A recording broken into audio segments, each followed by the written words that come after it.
Pada pagi hari ini kita akan belajar mengenai bilangan pecahan. Kenapa kita harus belajar mengenai bilangan pecahan? Ayo, siapa yang tahu kenapa kita harus mempelajari bilangan pecahan? Ya, kita harus mempelajari bilangan pecahan karena ini tuh sering banget kita jumpai dalam kehidupan sehari-hari. Misalnya saat kalian beli pizza, nah terus di rumah itu ada 8 orang. Nah, gimana caranya untuk membagi satu pizza itu menjadi 8? Oke, sebelum masuk ke materi, kita mengingat terlebih dahulu ya. Kita mengingat bentuk pecahan terlebih dahulu. Nah, yang pertama itu bentuk pecahan itu ada A per B. Nah, A di sini itu disebut pembilang.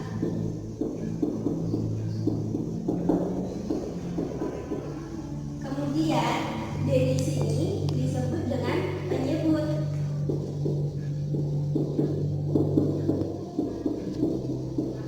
Nah, ada syarat dari bentuk pecahan itu. B atau penyebut di sini itu tidak boleh sama dengan 0. B tidak boleh sama dengan 0. Kenapa B tidak boleh sama dengan 0? Karena apabila B sama dengan 0, maka nanti dia tidak terdefinisi. Kemudian kita perlu mengingat lagi mengenai tanda pembanding.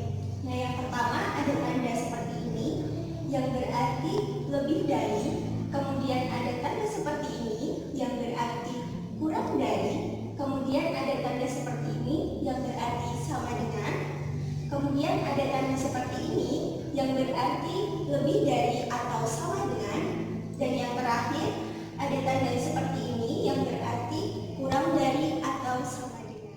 Masuk ke materi ya. Nah, yang pertama kita akan belajar mengenai jenis-jenis bilangan pecahan. Itu ada 4 jenis. Yang pertama itu ada pecahan biasa atau murni, kemudian ada pecahan campuran, kemudian ada pecahan desimal, dan yang terakhir itu ada pecahan persen. Nah, pecahan biasa atau murni itu gimana sih? Nah, pecahan biasa atau murni itu adalah bentuk pecahan yang terdiri dari pembilang dan penyebut. Contohnya nih ya, 5 per 2. Nah, di sini dia terdiri dari pembilang yaitu 5, kemudian penyebut yaitu 2. Ini buat yang positif. Kalau yang negatif itu contohnya negatif 3 per 4.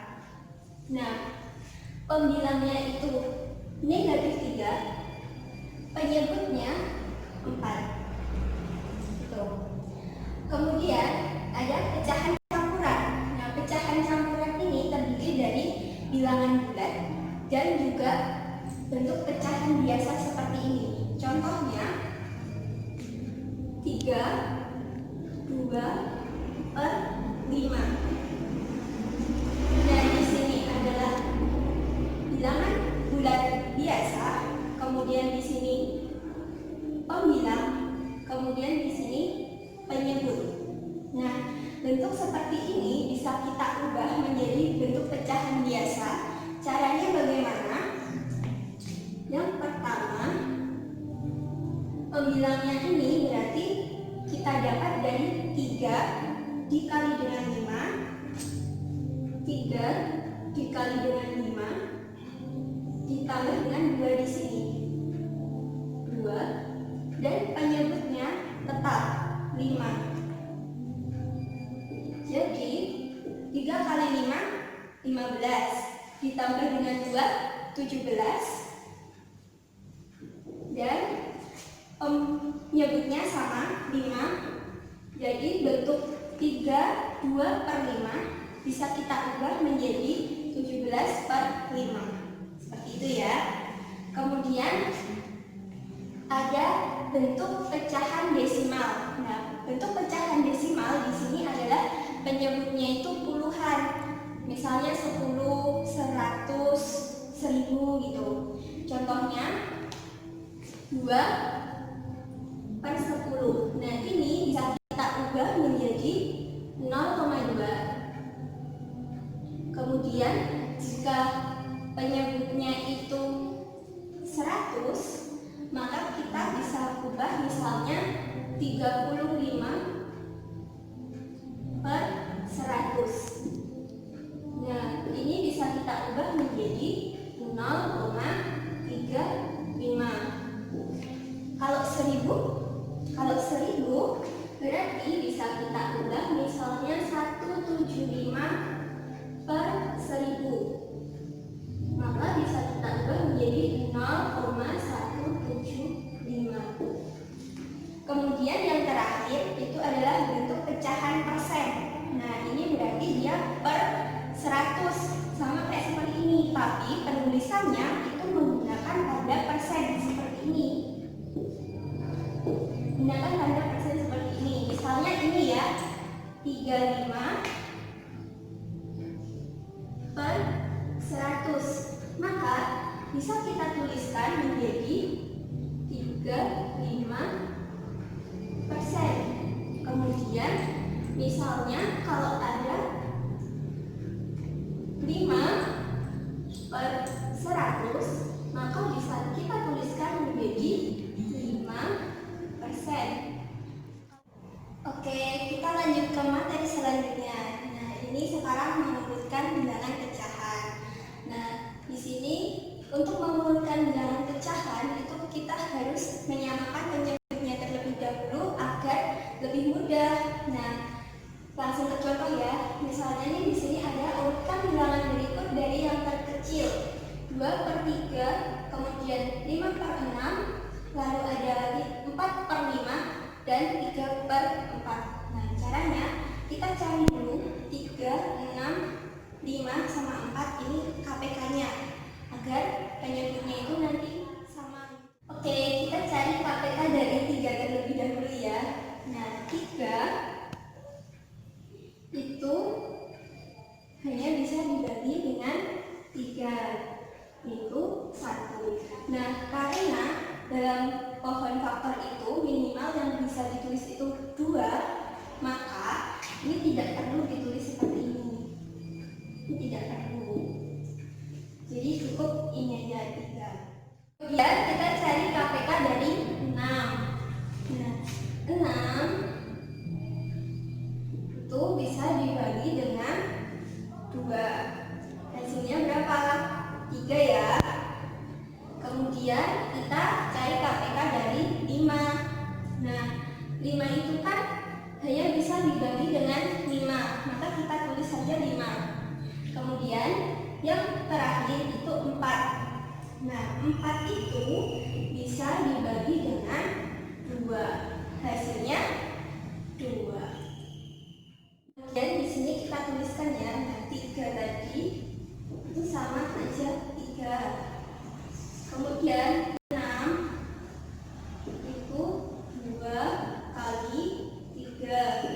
Selanjutnya 5 tetap ya 5. Kemudian 4 itu kan 2 sama 2.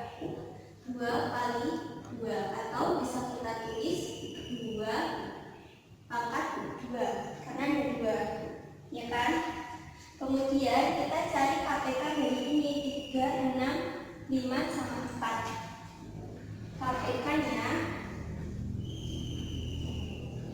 yang pertama 3, terus 2. Nah, ini ada 2.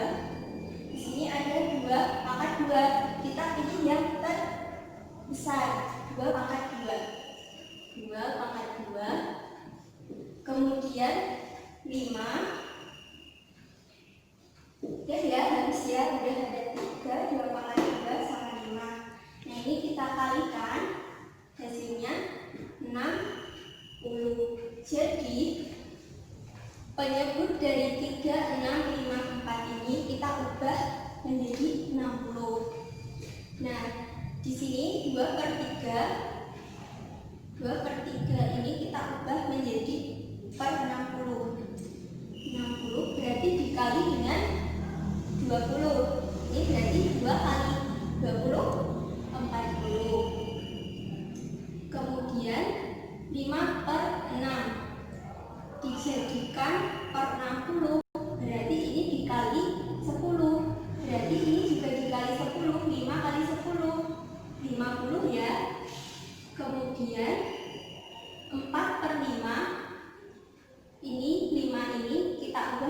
60 dikali dengan 12. Jadi 4-nya juga dikali dengan 12.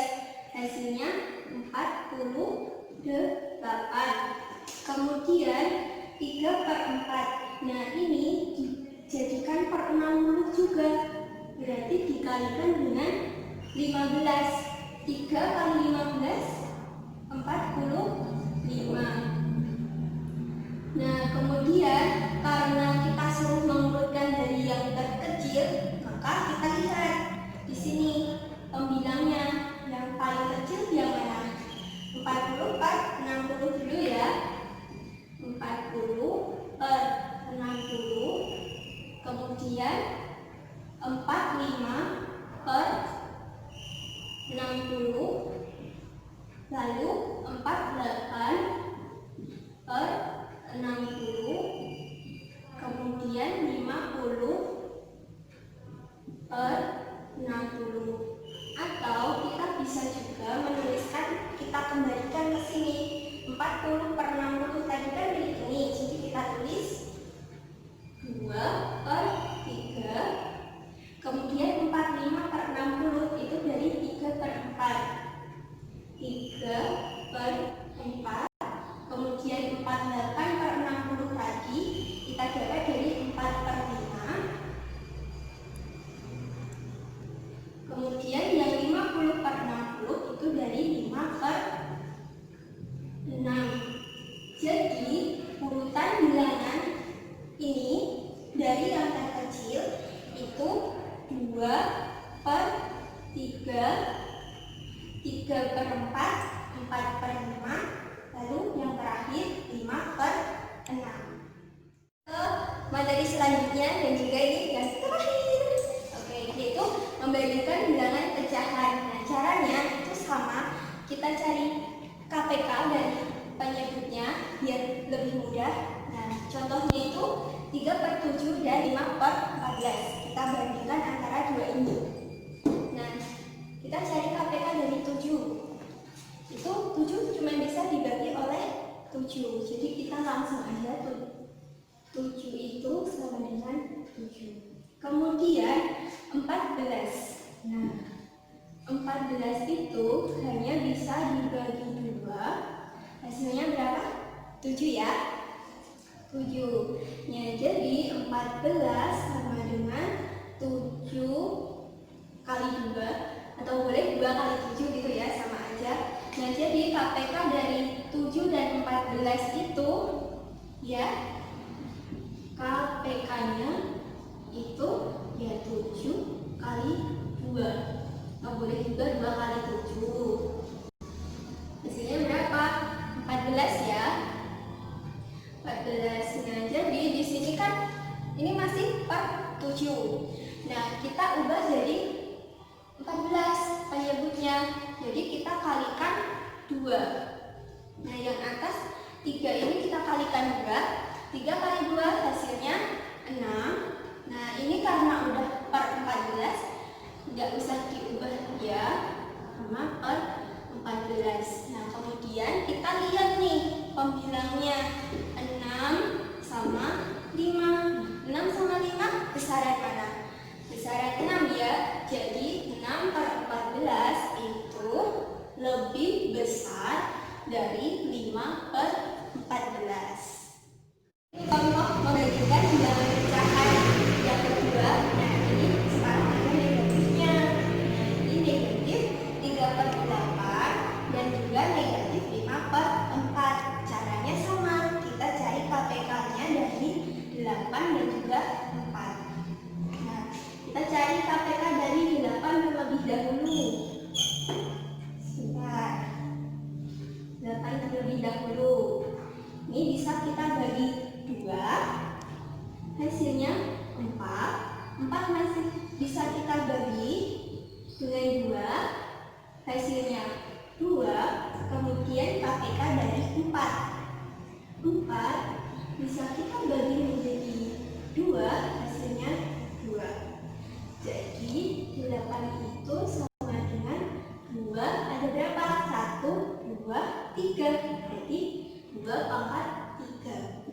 kemudian 4 itu ada 1, 2, berarti 2 pangkat 2. Nah, KPK-nya kita pilih yang terbesar. Ada 2, ada pangkat 2, ada pangkat 3. Yang terbesar berarti 2 pangkat 3 sama dengan 8. Nah, ini udah 8, jadi tetap aja ya 3/8. Kemudian yang ini negatif 5/4. Nah, ini masih 4, kita ubah ke menjadi 8. Jadi kita kalikan 2. Yang atas juga kalikan 2, jadi 10. Nah, di sini kita lihat yang paling ini pembilangnya ada 3, negatif 3 sama negatif 10. Nah, negatif 3 sama negatif 10 itu besar mana? Negatif 3 ya. Jadi tandanya negatif 3/8 lebih besar dari negatif 10/8. Contoh selanjutnya, Sasa memiliki gula pasir 1/4 kg, sedangkan Doni memiliki gula pasir 1/2 kg. Tentukan gula pasir siapakah yang lebih banyak. Nah, di sini kita diminta untuk membandingkan antara gula pasir Sasa dengan gula pasir yang dimiliki oleh Doni. Nah, penyelesaiannya, gula pasir Sasa 1/4. Sedangkan gula pasir Doni 1/2. Nah, KPK dari 2 dan 4 adalah 4. Nah, gula pasir Sasa sudah 1/4. Kita diamkan saja. Kemudian gula pasir Doni masih 1/2. Kita ubah penyebutnya menjadi 4, maka kita kalikan dengan 2. 1/2 menjadi 2/4. Nah, antara 1/4 dan 2/4 itu lebih besar yang 2/4. Maka yang memiliki gula pasir paling banyak yaitu Doni. Selanjutnya, untuk latihan, silahkan kerjakan latihan soal yang ada di Google Classroom. Jika ada pertanyaan, silahkan bisa ditanyakan melalui komentar atau WA. Sekian dari kami, ada kurang dan lebihnya kami mohon maaf. Wassalamualaikum warahmatullahi wabarakatuh.